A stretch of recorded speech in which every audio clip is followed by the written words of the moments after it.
Hopefully, without sounding like I'm stuck up my own ass a majority of the time. I mean, I probably am, but without, sounding like it. It is fascinating to me how coincidences sometimes come together in bringing a game into my orbit and attention at exactly the right time. I circulate. I watch a fairly wide swath of video essays on YouTube, and, in a way, it's like Sturgeon's revelation. Formerly Sturgeon's Law and or Sturgeon's Corollary. If you're unfamiliar, I will briefly speedrun the background, and I urge you, in the strongest terms, to look further into Mr. Sturgeon. Ted Sturgeon was a writer of science fiction and sometimes horror and sometimes both, along with dabbles into other genres. He was born in 1918 and died in 1985. In addition to being a rather prominent Golden Age author, he also wrote several Star Trek scripts for the original series. Perhaps some episodes you may know. He was, at a time when various writers were trying to break and shatter boundaries, progressive even beyond the majority of them. During that Golden Age period, he also coined perhaps his most famous phrase, that 90% of everything is crap. Now, to this, I don't mean that 90% of all video essays are crap, though, or that 90% of the video essays I watch are crap, given how carefully I try to curate them, but that 90% of the games covered are not ones that I would consider adding to my already hefty backlog, or that I have interest in. Some of those games I've already played. Some of the ones I've played do not strike me. Some of them are unavailable entirely without a lot of gyrations I'm not willing to attempt, and some of them are just not hitting me at the right time. But every once in a while, maybe even a bit more frequently, the stars will align. On June 12th, 2021, Civi put out a video on a game from 2006 called Prey. I don't know that I watched it when it came out. I probably did, as I've enjoyed his channel for a while, but that kind of esoterica is both lost to time and beyond the point. Then why are you bringing it up? In that video, about a game that falls into one of the aforementioned categories, he noted, during his brief history of the background, the development of a sequel that eventually became an unrelated game that shared the same title, Prey, from 2017. I had no real interest in the title generally, either of them, let alone playing them. The 2017 game was pitched first as a reboot, then as an extension of the concept, that of a human being pursued by aliens, but it seemed more likely ZeniMax/Bethesda wanted to capitalize on the goodwill of the 2006 franchise without directly involving it in any way. Neither seemed especially like a game for me. I have about as much interest in shooting squiggly aliens as I do shooting robots, i.e., none. While it is nice to hear the metal-on-metal sound when a bullet collides with a mobile trash can in-game, something in my psyche registers it as wrong. I don't know why this is, some defect that really would prefer the game have me shoot at squishy human targets, or in the case of Doom, demons, but that is probably an essay for another day. As for the squiggly aliens, I watched the first Alien movie at the time when it came out, and thought Ridley Scott did an ace job capturing Giger's art style in a physical sense, but otherwise didn't think much of it. I didn't see any of the sequels and didn't play any of the games. Despite being a lifelong fan of written science fiction, this world and that of the Predator series I found dull, drab, and kind of boring. Is it realistic? Maybe, but if so, the future in space aboard a ship is dirty and dreadful. Fast forward to late February 2026. Thanks to a bunch of YouTube fuckery with their incessant ads, during my evening relaxing, I wound up over on Tubi, where I see they have the Prey movie from 2022, which I did not see at the time, but vaguely remembered that the premise seemed interesting and I liked the lead actress, so I filed it away in the back of a storage cabinet somewhere in my head. I started watching the movie, but clicked off after a bit because it was clearly one of those movies where I would need to be in the right mood. It reminded me somewhat of Predator 2, during which I had the same impression. It probably would be enjoyable at the time if I was in the right headspace, but not something I would go out of my way to see. A day or two later, I came across a video from a creator called Daryl Talks Games, who often writes videos from a psychological or sociological perspective, which I find sometimes fascinating. In one of his more recent videos, linked below, he posed the question of whether or not knowing a game has multiple endings is a spoiler. This called to mind a brilliant game I'd very recently finished prior to watching that video. That game is called The Forgotten City, a game that developers rather pointedly requested to creators not to spoil outright, but to, at minimum, put up a spoiler warning. I mentioned this in the course of that stream, but it is a game in which it becomes very clear, as soon as you engage with the game, that there will be multiple outcomes available. Strongly hints or intimates what some of them may be, and it becomes ever more clear that if you want to directly experience those, you will either need to grind and farm, or you will have to screw on your thinking cap real tight. I mentioned The Forgotten City because things were starting to coalesce. In that Daryl Talks Games video, which I clicked on because of the graphic of 1000 times resist in the thumbnail, a game I played earlier this year that neatly skirts spoilers in many ways, and is also brilliant, and to which I did my own video essay and streams, he included the 2017 video game Prey. He put up a spoiler warning, and once I knew I wanted to play this game, I paused his video to come back to once I'd finished the game. So, now we have another highly unrelated title, though with a captivating thumbnail, the movie called Prey on my mind from Tubi, and the spoiler issue from both 1000 Times Resist and The Forgotten City. I typically have not paid a lot of heed to spoilers, given that it is hard for games to be spoiled for me, but here is the icing. Attendant to all of this, Resident Evil 9 Requiem was in process of being released, and my entire feed was flooded with content around that. It's fine, get your bag, make whatever video you want, but I noted a lot of them were doing bullshit like spoiling elements of the game in the titles and or thumbnails of their fucking videos, so I would not even need to click onto them to discover facets of the game and information I was trying to avoid. I won't get into a large and ranging discussion of whether or not potential multiple endings are a spoiler or not, or whether any information is a spoiler, because the answer is innately dependent on the player. One could say that any previously unknown information about a game at all is a spoiler. It is neither reasonable nor realistic as a practical position, however. Further, this creates an issue for the marketing department, who are tasked with selling a thing.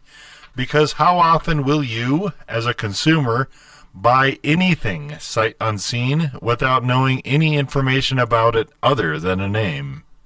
If we look at ad campaigns for games, the developer and or publisher might put out information that certain people would consider delving too deeply into spoiler territory.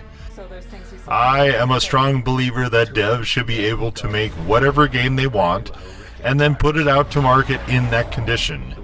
Developer intent is something I have long and will always fly the flag for, and the further a title gets from that, in nearly all cases, the more the game suffers. I feel like if publishers want to interfere, they should take that impulse and just develop their own game.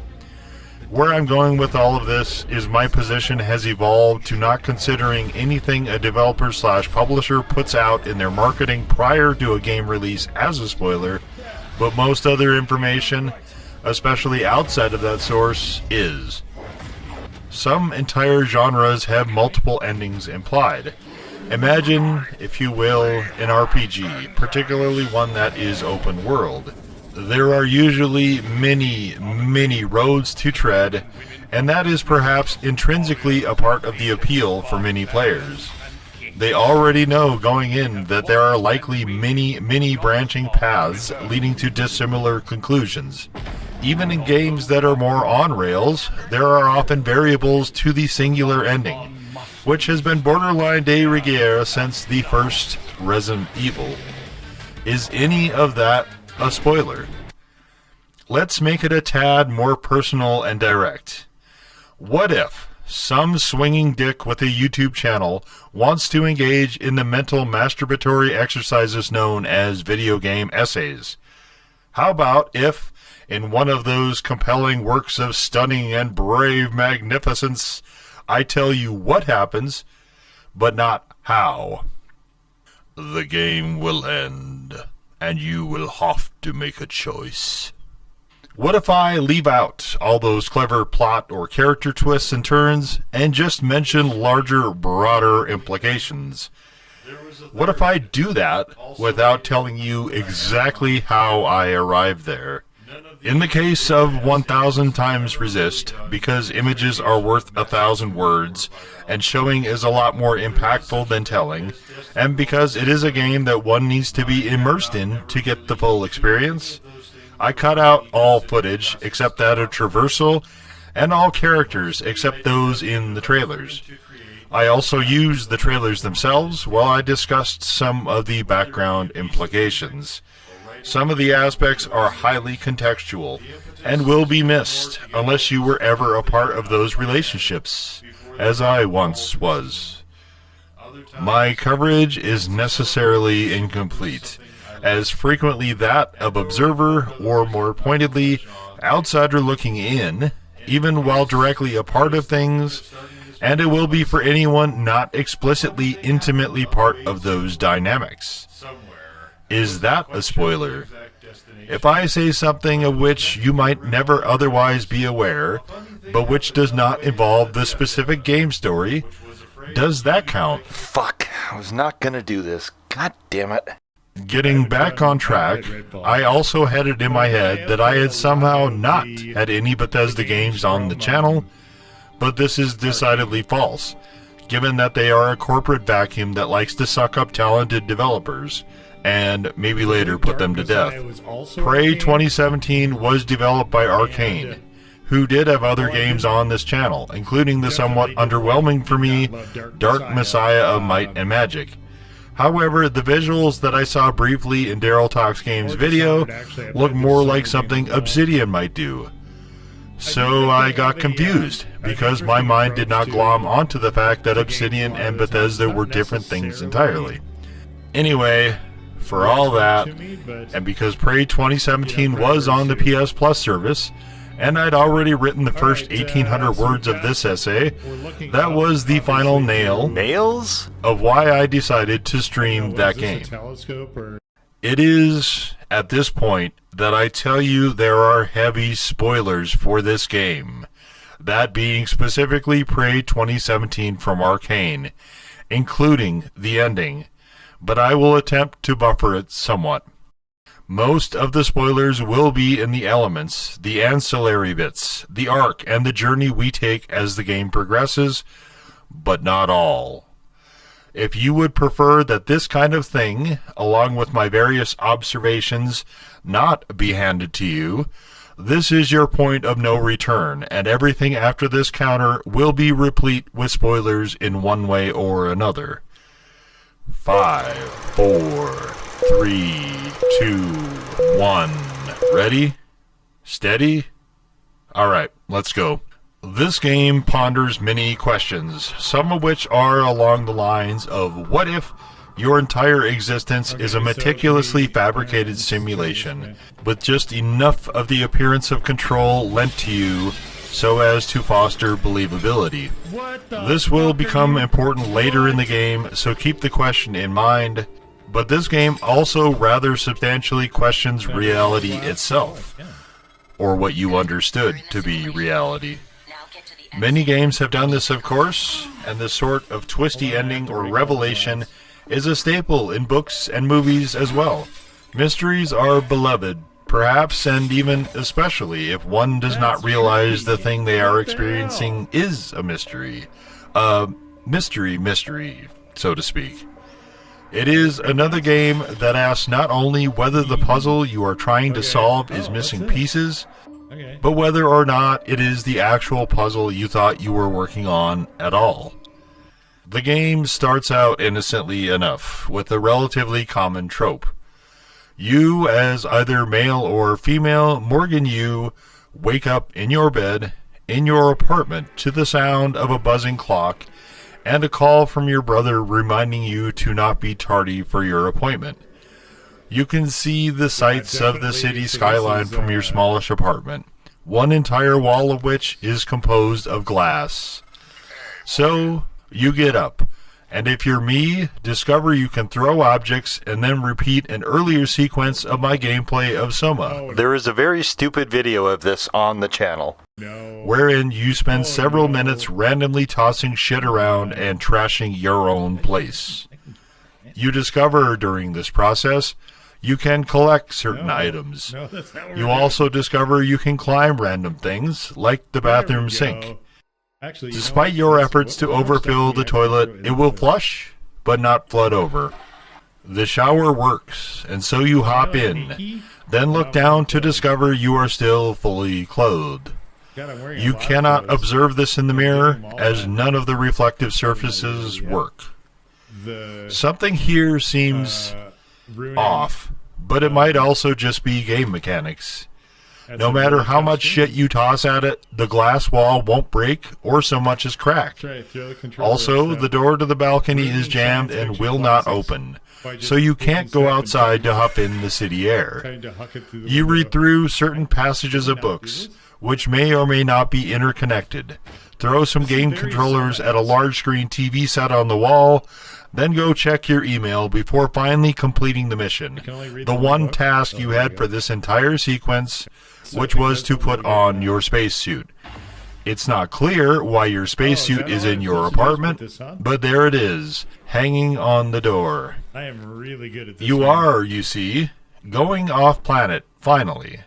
Your parents will not be there to see you off, as they are otherwise engaged remotely, so it will be your boorish brother. Oh, wow. Once you are in the suit, you move to the hallway, where a technician is staring at some exposed pipes and conduit.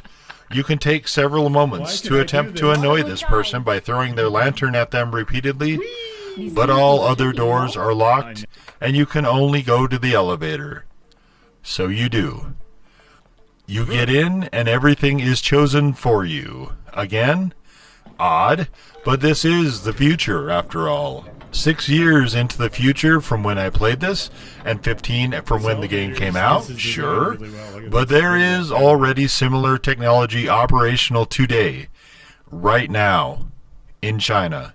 Oh my God. You wind up at a helipad. There is a helicopter.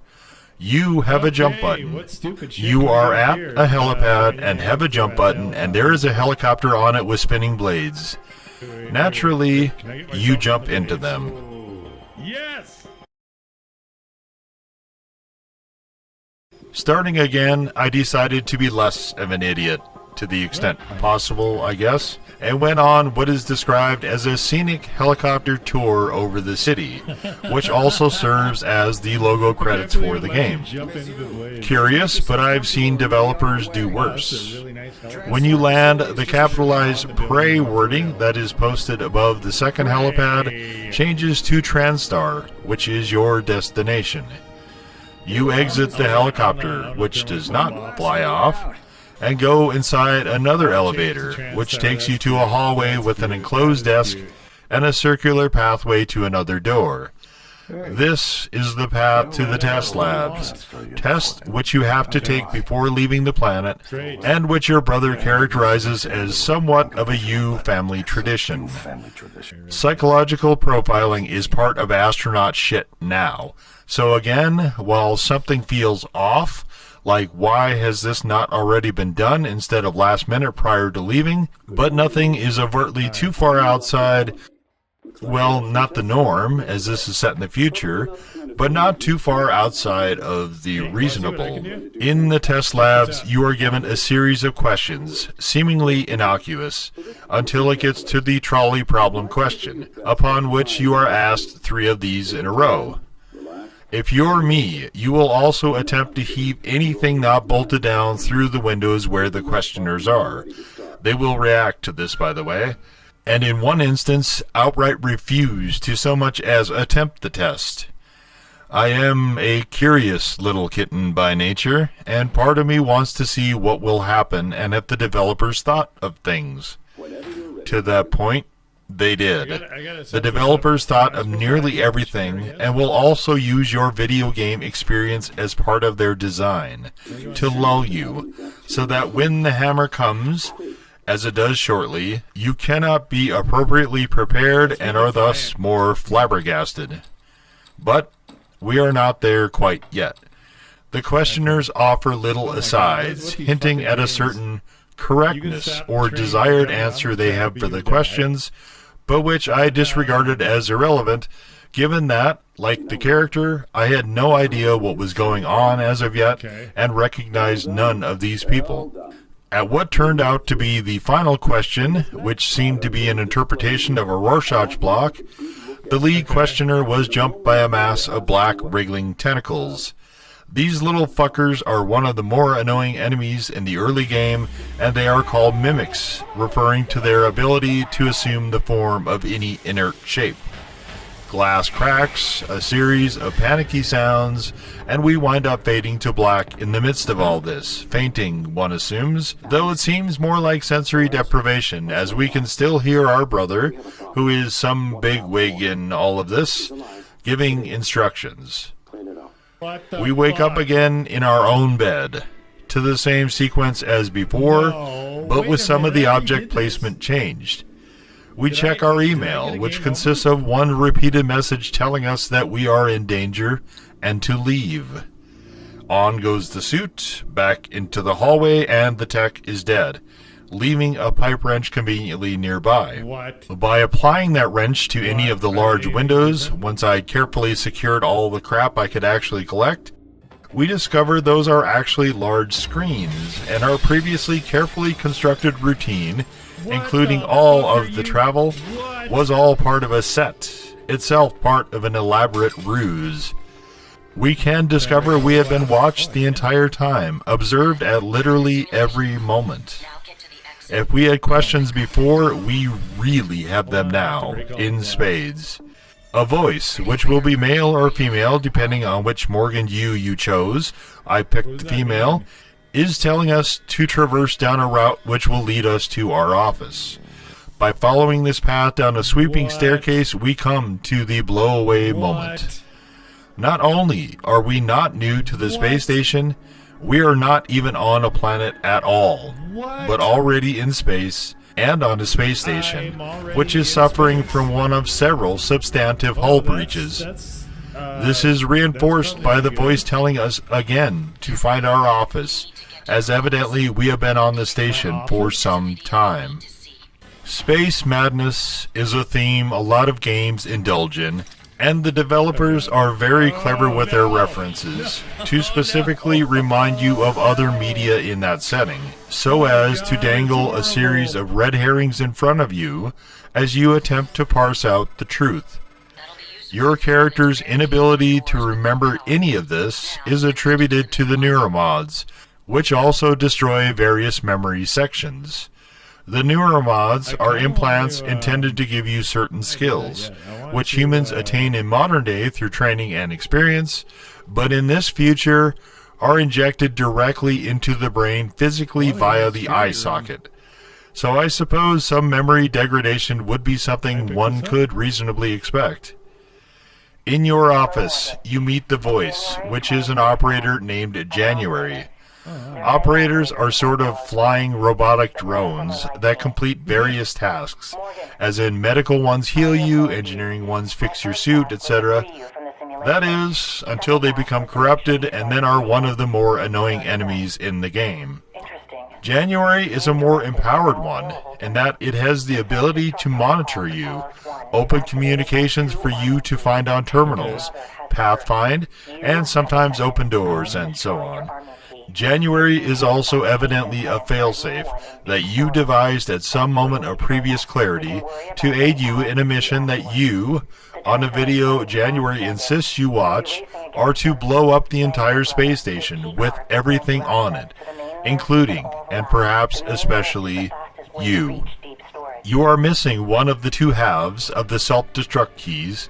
Your brother Alex has the other, but he has broken yours, and you must find the plans and replicate another, which will unlock more directives from January.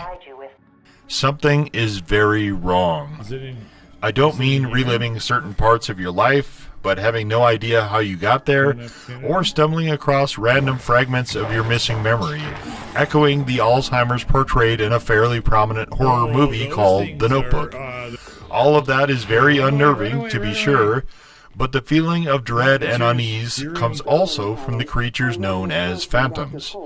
They appear to be related to the mimics, but the mimics are fairly predictable in that they generally congregate around corpses, like carrion. The phantoms, meanwhile, might have the power to corrupt the operators, which are tanky and will eat up your ammo like crazy if they detect you, but there appears to be a human element to the various phantoms as well, eerily similar to Near Replicant.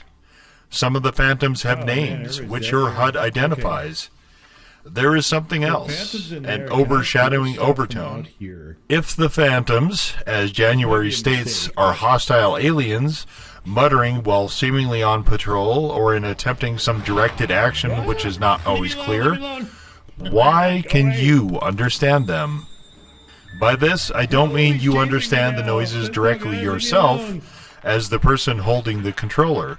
The human playing the game and shuttling the player character around is not capable of this. It comes across in the game as garbly noise. Something or someone is translating the utterances. Either your suit, somehow, or you, as Morgan you, can understand the fragments of coherence these creatures utter.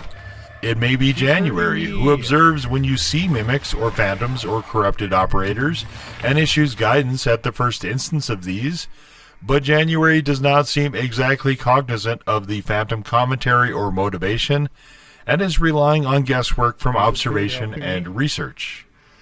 Whatever is going on at this station, which has a lot of fantastic set pieces, is apparently up to you, alone, to discover, as most of the other humans you encounter are either dead or under some sort of mind invasion, and you proceed along the lines of doing exactly that. January broke you free, and is being greatly helpful, including staying posted up in your office and guiding you, but even with this ally, something is off. January has a health bar. Only enemies have health bars so far, so why does January have one? Still, January has steered you right so far, and you continue along the path, through some fun and some very not fun sections, starting to make what you feel as a sense of progress. Then December comes calling. December is another operator, but one that has a very contradictory mission, that of escape from the station. You are told there is an intact escape pod, but you need to get a key from Alex Yu to both utilize it and to unlock more directives from December. Can you do both missions at once? At this point, it is quite unclear, but the analogy to the trolley problem, which showed up repeatedly in the earlier testing sequence, seems pointed. January is of no help initially, and does not seem to be aware of December at all. You can receive further canned dialogue from January, in the guise of helpful tips, but only to a certain point, after which silence, except for messages via the radio. Despite January evidently having the ability to track you in the station, this operator appears unaware of the December interaction. At first. Very cleverly, the devs equip January with lilting feminine tones, which are described as Morgan's own voice, just very clearly set to a soothing setting. You meet January 1st, and all of the interactions to that point are helpful. More or less the safe voice we might recognize as that of a tutorial, while the December voice is harsher and more distorted, itself an echo of the grating near-white noise of the phantoms. But December's voice is also alleged to be that of Morgan. One of the things this game likes to do is to present multiple path options for you, or at least the pretense of multiple paths to finish a central goal. You can choose a stealth approach, or go in guns blazing, or a mix of the two, or ignore it all and go vertical or through ventilation shafts, here called maintenance tunnels. If you're me, you will engage in a collectathon, while trying to explore everything as thoroughly as possible, which will also annoy you to no end when the game decides it would more strongly prefer to hinder you in this by not leaving cleared areas cleared. All of the customizing, for lack of a better word, is generally done via the upgrade system, which allows you to mix and match attributes, but here we now have alternate and competing final goals. Neat. A hard enough choice, but another question still looms. Okay, let's see. Will there be more options? In the final trolley question earlier, you had 3 choices, but one of them was to do nothing, passive inactivity. That hardly seems possible here, as you clearly will have to decisively act in one way or another. Then again, the Kobayashi Maru scenario from the first Star Trek series comes to mind, in that, when faced with an insurmountable no-win situation, the only solution may be to delete the question.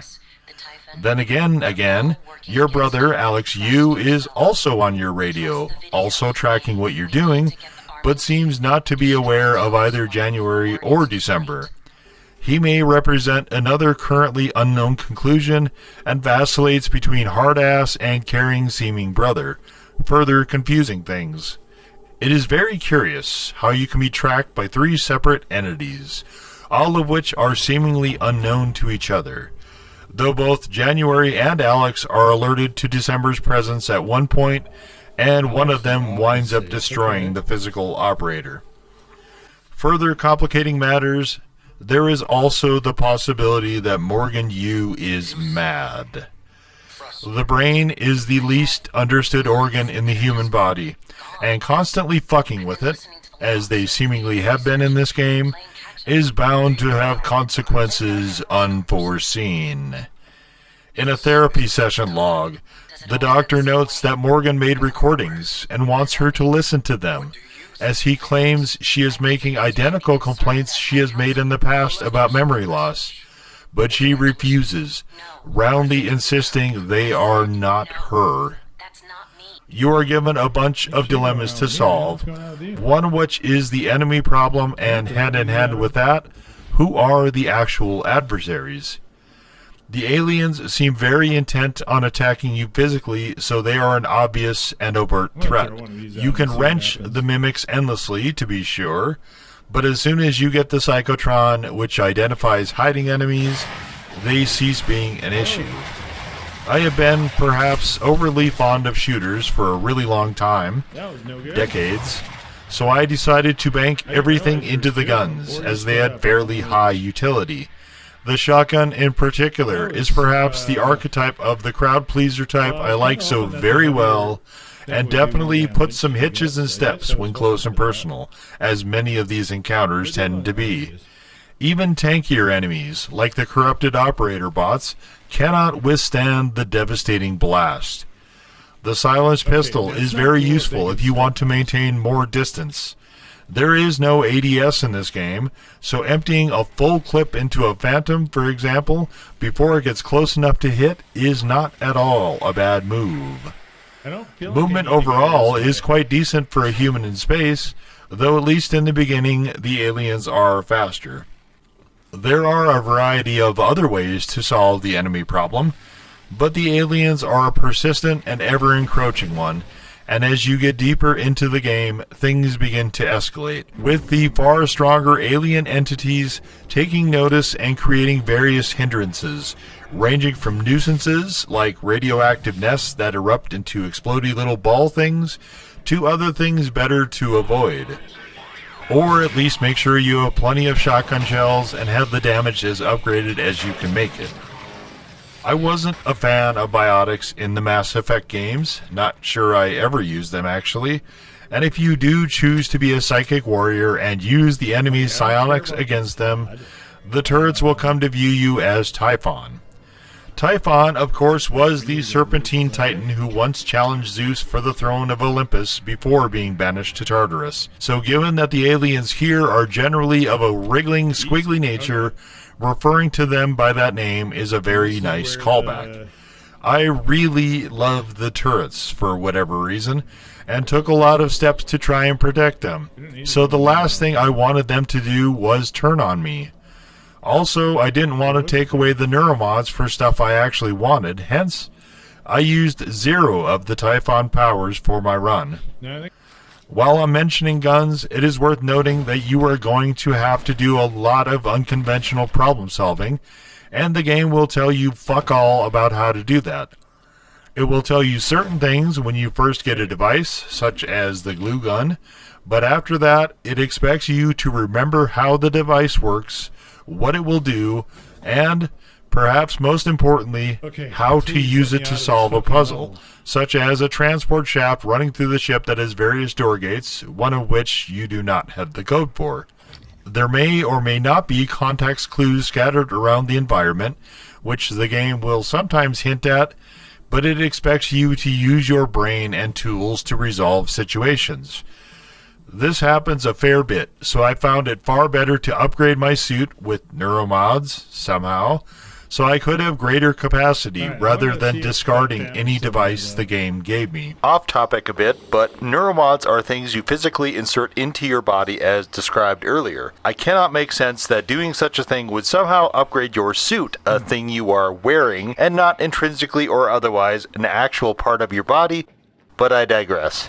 It is perhaps in Alex U that the majority of swirling questions revolve. In the earlier video from ostensibly Morgan to herself, selling the idea of player character Morgan trusting January, Alex disrupts the server connection, stopping the video and sending you on a sprawling chase to reboot a server in another part of the station. After you do that, what prevents him from interrupting again? You may have changed frequencies, but if he is monitoring your office to disrupt you watching the video, why not simply repeat the disruption? Or, more permanently, either delete or rename or otherwise hide the file. If he has admin privileges, why not lock that file to himself alone? Most of the information we obtain about Alex from the various computers paint him as a fairly unsavory corporate asshole type, but it is also equally possible the station that is his responsibility is crumbling to pieces around him, and he is trying to retain control in the only way he knows how. It is implied that he destroyed December after intercepting the last panicky message that operator sent to Morgan. Once I inadvertently set off on a different mission without obtaining the escape pod key first, and both Alex and January were very clearly on the same side in that matter, with January claiming December was a previous iteration, an explanation that does not compute. The name January is a derivative of the god Janus, the so-called two-faced god, which may have bearing here, though the two faces were so that Janus could gaze into both the future and past at once, which may also have some bearing. For reference, December is based on decem, which is the Latin word for 10. Rome only had 10 months to their then calendar, and December was simply the last of those. Also, all derivatives using dec refer to powers of 10 in some way. So if you hear someone, usually incorrectly, use the word decimate, a military word referring to a very specific practice, you can simply substitute the phrase reduce by 10% and then decide if the usage still makes sense. This has been your SG PSA. Alex softens his tone after December is destroyed and January continues to be helpful, but in that video, the one that he didn't want you to watch, video Morgan cites Alex's motivation as not wanting to fail in the eyes of their parents. But is that really a reasonable or accurate motivation in the face of what is happening on the station? It would seem not. Morgan's own mission is very clearly to shut down the station via whatever means, but if parental disapproval is not Alex's true prime mover, why would he interrupt the video playback? Also, given the difficulty that we have while bristling with weapons, and the ever-increasing number of corpses we have to step over and around after we finish raiding them, how is he not only staying in what appears to be relative safety, but moving around the station with impunity? Though the game dangles the illusion here and there, you do not have complete freedom of movement, and are being very cleverly guided. Once you progress far enough, Alex, despite earlier telling you how to get the fabricators to reset the license so that you can make more of the neuromod injectors, locks you in deep storage, a deeply unsafe place fraught with many of the higher level enemies, and then suggests you will be safe there, and he is trapping you in there with them for your own good. But also that he can't have you running around the station any longer. He knows what you're up to. You have made it to the place where you can restore your self-destruct key, so that battle is lost, but he is still trying to win the war. The missions themselves before this point have taken on more dire overtones. Why is one of your missions to poison the entire water supply with a psychoactive compound? Yes, so far nearly every human you've encountered to this point has either been a corpse or mind-controlled, but that doesn't mean there aren't others, and the game strongly observes to you that without power, air, and water, the station is not survivable. At this point, I was still leaning towards annihilating the station, which was listed in the objectives area in the pause menu as the main mission, but the missions themselves became suspect from that point. It was also around this point that I realized I was in one of the best games I'd ever played, and still had no clear idea either what I was doing or what I was meant to be doing. I said that wrongly, probably. I had an idea what I was doing, which was to keep feeding into the meaty weaponry. I was able to make an upgraded turret, which I also loved, though one of the things I love less about the turrets is that the mimics can disable them. I don't mean destroy them, I mean nullify the threat by leaving them intact, but exploiting a mechanic of the turret that allows them to be folded up into a more compact design so that you can carry them around. Clever little kittens. I also found what the Q-beam ammo I've been wandering around with for most of the game prior was actually for, one of the more curious weapons I've come across. I generally call everything that has a fixed beam a Spartan laser because I find it both amusing and because it conveys the point quickly and succinctly, but this, despite being a beam, isn't quite that. I'd encountered some humans who seemed pretty surprised to see me, given I was apparently supposed to be locked in a testing loop, still ongoing while the station was being overrun. Why would this be the case? Was it a last-ditch effort to stop the invasion, make me into some sort of superweapon? Or was it because they were doggedly going about their routine, even as things descended into chaos around them? Very clearly, Morgan Yu, the player character, was being manipulated, but that didn't stop there, and extended its finger of effort towards the guy behind the controller, me. There were more indicators that things were not as they seemed. One of the humans made a comment about how I treated the living humans now was what mattered, implying I'd had a checkered past. She had not observed me swipe all of the survivors' food, nor of me hurling corpses in zero-G at the moon so they would stop showing up on my HUD as objectives, but it seemed a curious thing to say. She was helping me get into a bay full of higher enemies, who were safely locked behind a huge sealed bay door that protected the survivors, without actually wanting to know more about my mission. This is the security chief also. Once I'd gathered the turrets and unlocked the door and was on my way, January came on to tell me she was proud of me for giving the people hope, even though I was still moving as if I intended to blow the station into very small particles. The operators are not sentient. They are driven by code, which can be corrupted. They scan to obtain data and act on that data. Even one of a higher order that Morgan directly manipulated should not be capable of actual sentient thought, of reasoning, should have no ability to register an emotion of any kind, let alone pride. Why would January be invested in any of the actions I took outside of mission parameters? January was coded to have a specific function, which was to aid and abet Morgan U in destroying the station to stop the Typhon incursion and containment breach from reaching the human homeworld. Let's go check out Once I got my actual self-destruct key made, January noted it, but after that, did this operator suddenly become nervous that the obliteration of the station would necessarily include its own continued existence? Or was it something else, some piece I'd been missing the entire time and was still missing? You are doing a lot of activity that may not matter, such as directly intervening in outright saving or preventing harm to a group of people that will not survive your endgame. Why? What's the point? Why does it matter? It doesn't. So why let a guy with a disgusting criminal record out of his cage? Why decide to blow up a shuttle that left before the first alien breach was recorded? What the fuck are you actually doing out here? Is this all a test?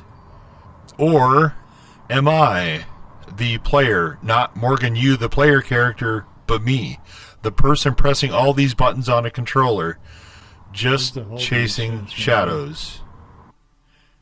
Interspersed in all of this are a bunch of cutscenes, with the sort of graphic we've seen before to portray travel along neural pathways inside someone's brain. They seem to be somewhat random, but also shut up after what seemed to be bigger game events. I made it to the actual living quarters of Morgan U, and the differences between the set and my actual apartment are slight but pronounced. They set up enough for the layout to be familiar and to lend the idea of Uncanny Valley, but not so much that I would know I had actually wandered down into it. The controller here, for instance, breaks the TV screen when hurled at it. There are a number of messages to myself, from myself, about various people I may encounter to fill in memory voids. Not just Alex was intensely disliked and mistrusted, it seemed. Morgan U was as well. In the living quarters area, there are two telepaths, which are the mind control tanky fuckers. After dispatching them, I meet a man calling himself by a name that is not his. I was already aware of this, because I had seen video recordings of the actual guy in one of the living quarters, but we had a fake holed up in the kitchen, who also plotted something nefarious. After I died to one of his traps and came back and properly murderized him, it dawned on me that I had no idea who he was, how he had gotten there, or why he was doing any of that, which involved killing at least one of the other crew, if not more. It's implied that the station, Talos 1, was a joint Soviet-U.S. station. Was he an old cosmonaut who had eluded both the Typhon and the U.S. team for apparently quite some time? Or was this yet another red herring amidst so many more? I said earlier that I realized I was playing one of the best games I'd ever engaged with, but this position came despite a number of things working against it. The game is exceedingly well written, thought out, and encompassing. Obviously, I was both immersed and well invested, and was absolutely going to see this game through to the end, which would have been the case even without this increasingly massive script. For all that, things can be clunky. Morgan U is not a soldier. Even if the character was, the weapons are of dubious use. The pistol needs considerable upgrading to be of practicality on enemies, so you will be using a wrench much of the time. A wrench that your executive/test subject is swinging at much faster enemies. The shotgun works flawlessly as a shotgun, devastating at short range with a notable fall-off after that, but it is also slow to bring to bear and slow to reload, assuming you can find or make enough ammo, and takes up a lot of screen space. There are others, like the glue gun, which is not an offensive weapon but a repair tool recruited into the cause. It can delay but not dispatch enemies. The wrench, shotgun, and pistol will be your workhorses, or at least they were for me, until I got the Q-beam, which tickled me in a way that few weapons do. It also is pretty ace at just melting enemies. You can travel in space. Control on these suits is magnificent, and I had a lot of fun zooming around in 0G.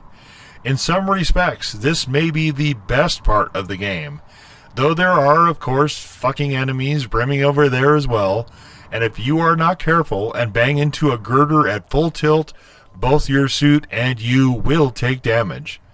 For me, this is the part where all this could have fallen down hard, and instead, it shined.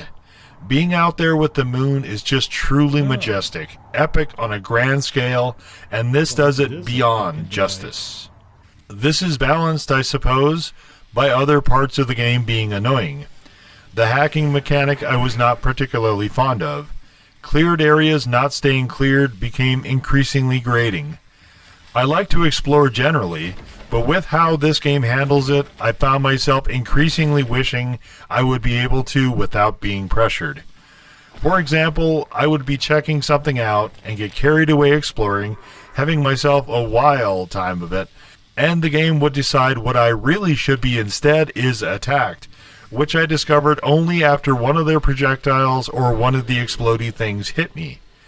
And the poltergeists, did I mention them yet?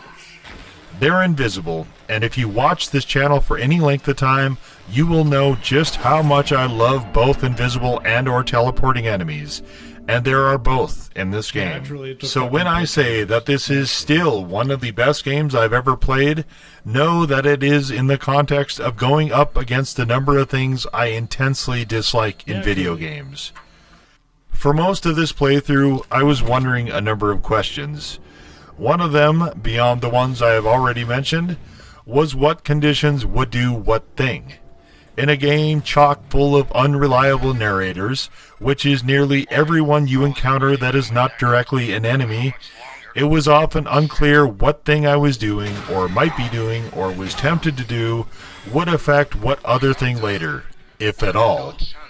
The feedback on some things, such as one of the people I saved wanting me to incapacitate a military captain who tries to assume command of the station via our father ordering the station be wiped, and that mission failing as soon as I dusted off said military captain, was instant, but for other things, much less so. Sometimes the mission status would update but not fail, and sometimes, nothing. I found a derelict shuttle hovering on the outskirts of the station, probably the same one I disabled. At the time, I was also attempting to fly to the moon, a process which gave me an unhealthy amount of radiation poisoning and not much else. On this ship, you can investigate former station dwellers bound for Earth. The ship is disabled. Everyone on board is dead, but you can repair it and put the shuttle under emergency power, which I did, and which also did seemingly nothing. In the end, I turned it back off because there seemed little point to slowly send a shuttle full of corpses back to Earth. But I wondered at the time if I could use this as an escape pod. The answer to this, by the way, is no. You can only use one specific escape pod to escape. I can't really get to the other questions without getting to one of the ending sequences. The station was being rapidly overtaken and evidently consumed by what they called an apex. There were basically three main paths open to me. Try to build a device to corral the aliens and arrest the developments, go to the escape pod and literally fuck off into space, or to blow the station into confetti, By the 4th day of streaming, I was moving well into the 30-hour territory, and the game was trying to make everything frantic and frenetic and block off some of the paths I wanted to do. The time for fucking around for me had apparently come to a close, it seemed. So yes, I chose to blow the fucker into confetti. Well, at least for the first ending. For the last hour or so, what I thought would be game-ending choices became preludes to one more thing. It was one more thing over and over, with me discarding the very idea of combat and just trying to sprint because I was well done fighting these goddamn things over and over again. This never-ending swarm of writhing black tentacles. It wound up with me in January on the bridge in the captain's area. I hit the button, it asked me if I was sure. Turned out I was, and the self-destruct was go. January said goodbye, and because I hadn't bothered with Typhon mods, then said I could also get on the escape pod and head for Earth to tell my tale and get a really sweet book deal and maybe do some late-night talk show gigs or whatever. Instead, I did what I had wanted to do since I discovered it, which was sit in the captain's chair, lean back, and watch it all burn. Which it did, briefly. This game has a post-credit scene, in which you find out that you are not you, very much not actually Morgan you at all. You are, however, bound to a chair. You have the distorted black hands of the Typhon. Fat-ass Alex, who I had wrenched to death earlier in the game, is now attended by 4 operators, all of whom are discussing your reactions to the events they had played. Alex spins the chair to reveal several screens with Earth, enveloped by the Typhon golden tendrils the humans refer to as the coral. Depending on your choices, he would grant you continued existence. I did enough nice things that he wanted a partnership, so when he put his hand out and the choice came to kill them all, it was just me and a pile of non-functioning objects at the end.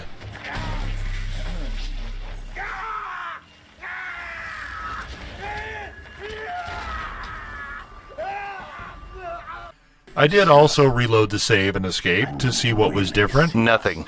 And then took Alex's offered hand the second time, at which point my twitchy black flesh resolved into something more humanoid. Naturally, I had a lot of questions, one of which is not resolved by the game. So, apparently, they had created this entire deception derived from Morgan's memories. But how did that come about? How did they have me tied to the chair? Did I allow it? If so, why? Where was actual Morgan? How did they get those memories from her? If it was from the actual events of Talos 1, then January, who had sort of Morgan's memories, was destroyed with the station. All of the files with other videos of Morgan also destroyed. All of Morgan's notes were gone with the station. Alex himself was also part of the station confetti. So where did those fucking memories come from? If I can, while presumably restrained in a chair, slaughter everything in that entire room, by what method was I ever bound in the first place? If the VR thing they used to try to convey to the Typhon what incredible pains in the asses the humans found Typhons, and it is clearly constructed to see if the Typhons can either understand that or be sympathetic, why is any of the negative stuff in there at all? Given that the entire thing is devised by Alex to lead to a preferred conclusion, are any of the events actual or wholly fabricated? The entire time you are in-game, the various operators are scanning you for Typhon material. If you look at your status in the pause menu, it will tell you whether or not you are suffering from radiation and what percentage of Typhon material you have in you. January's entire task is to make sure that no Typhon material leaves the station, and that operator is constantly scanning you. Every functional turret looks at you for traces of Typhon material. My entire playthrough, I was told explicitly that I had none, which very clearly was not factual. We also have the hints messages displayed during the loading pauses. None of them recognize my gender and refer to Morgan in the past tense as he. Gender does not seem to be a facet of the Typhon, Okay. so was this a bug the developers did not have time to fix before launch and never bothered with over the last 9 years? Or was the idea of my choice of a female human also telegraphed to be fake? The thing about where actual Morgan was I found a bit bothersome, much more than the other elements. Depending on how you play this game, it's a character you just spent perhaps upwards of 20 hours or more with, and the actual events of that person are just hand-waved away. Certainly, given what Alex shows you on the screen, the struggle to preserve Earth from the Typhon was in vain, but what happened to the main character? One of the larger mysteries in this game was why it was called Prey, but this is at least quasi-addressed, and it is in a fashion typical for the game, which likes to use subtlety a lot. In that credit segment, set to a song with lyrics which involve beating the mind game, you see various humans milling about, then the invasion, mimics and so on, then the humans die. A weaver comes along and brings back a human, underlining something we already knew, that some of the phantoms were twisted former humans we were fighting, but it was at that point that it clicked over with me that, like many other parts of this game, Alex was sort of the linchpin to the entire thing. It is never blatantly clear whose side he's on, or what he's doing to what end, and he goes through a lot of gyrations and machinations throughout the course of the game. During one of his many calls, he says that all the actions he's taken are at the behest of Morgan, which is sort of something you see in a video, but more his interpretation, which doesn't stop him from doing a See, Morgan? I'm doing what you wanted. It's right there in the video. See? See? sort of bit, but at other moments he states pretty directly and explicitly what is actually happening. The Typhon are missing a so-called mirror neuron, which means they do not innately have the physical capacity to feel empathy. All of the hordes massing on the humans time and time again, and what the humans may be experiencing on the receiving end of the Typhon efforts registers no more than the sentiments of the eels, who spend their entire lives in a tank that the humans keep on Talos 1. Both the eels and the various plants around the stations might, probably very loosely, be described as prey to a harvester. In that post-credit sequence, Alex notes that the experiments were to apply Typhon abilities onto humans, but never the inverse. And the idea here, of all the anxious moments, all of the heightened tension, was to instill an understanding in the Typhon with humanity overlaid. The entire experiment was to see if the Typhon had the capacity with that sort of aid. All of this brings us back to the spoiler discussion. It would be incredibly difficult, even for a video as long as this, to single-handedly completely spoil the game, because it is so very flexible and packed with rich detail.